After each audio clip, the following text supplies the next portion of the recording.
Horas, salam sejahtera untuk kita semua, para sahabat Carpe Diem HKBP Bumi Anggrek dimanapun berada.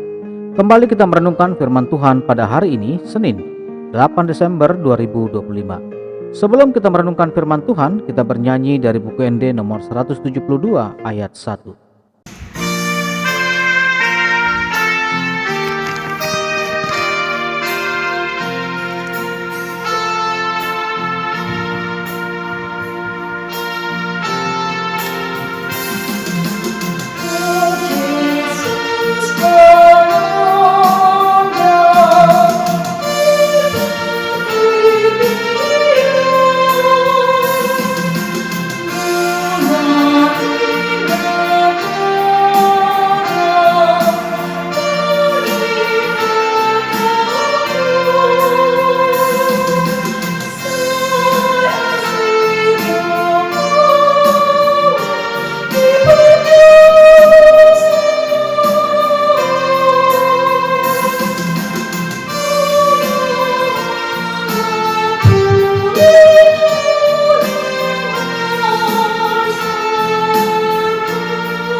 Firman kita pada hari ini diambil dari Yohanes 1 ayat 9. Terang yang sesungguhnya yang menerangi setiap orang sedang datang ke dalam dunia. Demikian firman Tuhan. Sahabat Carpe Diem yang dikasihi Tuhan, pernahkah kita berada di tempat yang sangat gelap gulita? Mungkin pada saat listrik padam, atau lagi camping di hutan yang sangat pekat sekali gelapnya. Dalam gelap kita jadi takut, bingung, mudah tersandung dan tersesat. Gelap itu gambaran kondisi dunia dan hidup kita tanpa Tuhan, penuh dengan ketakutan, kebingungan, dosa dan jalan yang buntu. Tetapi ayat kita hari ini membawa kabar yang sangat menggembirakan. Dalam kegelapan itu datanglah sebuah terang, bukan sembarang terang, tetapi terang yang sesungguhnya.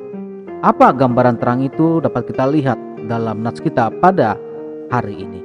Yang pertama adalah terang yang sesungguhnya. Yohanes tidak berkata sebuah terang, tetapi terang yang sesungguhnya. Kata ini berarti yang asli, yang primer, yang ultimate. Ini kontras dengan semua terang-terang yang lain, yang palsu atau hanya semu belaka. Apa saja terang palsu itu? Dalam dunia ini banyak sekali tawaran yang mengklaim bisa menerangi hidup kita. Kekayaan, ketenaran, hubungan, filosofi, ilmu pengetahuan, bahkan agama tertentu dan juga teologi sukses yang tidak sejalan dengan kekristenan. Semua menawarkan terang, tetapi mereka bukan terang yang sesungguhnya. Mereka seperti lampu neon yang suatu saat akan berkedip dan mati. Mereka tidak bisa menerangi jalan hidup kita yang abadi. Siapa terang sesungguhnya? Ya, pastinya adalah Tuhan Yesus Kristus. Ini bisa kita lihat dalam Yohanes 1 ayat 1 sampai dengan 8. Dengan jelas menunjukkan pada Yesus Kristus. Dialah Sang Firman yang bersama-sama dengan Allah dan adalah Allah. Yesus adalah sumber terang itu sendiri, bukan hanya pemantul terang. Yang kedua, jangkauan terang itu. Sahabat Carpe Diem, terang itu tidak eksklusif. Ia tidak hanya untuk orang-orang tertentu saja, bangsa pilihan saja, orang religius saja, atau orang baik-baik saja. Terang itu menerangi setiap orang. Artinya, ini berarti kasih karunia dan kebenaran Allah tersedia untuk setiap manusia tanpa terkecuali. Semua orang dimanapun, dari suku apapun dan agama apapun, pernah mendengar suara hati nurani yang menuntun pada kebaikan. Itu adalah karya terang itu dalam hati mereka. Yesus datang untuk semua orang. Tidak ada seorang pun yang di luar jangkauan terang kasih-Nya. Ini juga sebagai undangan yang universal. Khotbah ini adalah undangan untuk datang kepada terang itu. Siapapun kita, apapun latar belakang kita dan kesalahan kita di masa lalu. Yang ketiga adalah kedatangan terang itu sedang datang ke dalam dunia. Ini adalah kalimat yang sangat dinamis. Terang itu tidak diam atau pasif. Ia aktif datang mencari kita yang ada dalam kegelapan. Yesus tidak menunggu kita yang tersesat untuk mencari jalan keluar sendiri dalam gelap.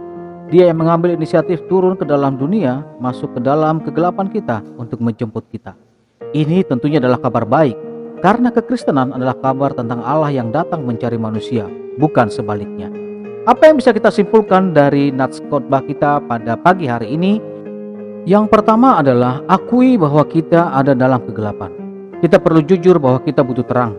Terang tidak ada gunanya bagi orang yang merasa dirinya sudah berada dalam tempat terang dan tidak butuh penerang lain. Yang kedua adalah datanglah kepada terang itu. Biarkan terang itu menerangi setiap sudut gelap dalam hidup kita. Masa lalu yang kelam, dosa yang kita sembunyikan, kebingungan tentang masa depan dan lain sebagainya. Yang ketiga adalah hidup di dalam terang. Ketika kita sudah diterangi, jangan lagi berjalan di tempat gelap. Hiduplah sebagai anak-anak terang yang membawa damai sejahtera bagi kita dan orang-orang sekitar kita. Kiranya firman ini menjadi firman yang hidup dalam hidup kita hari ini dan sampai selama-lamanya. Amin. Kita bersatu dalam doa.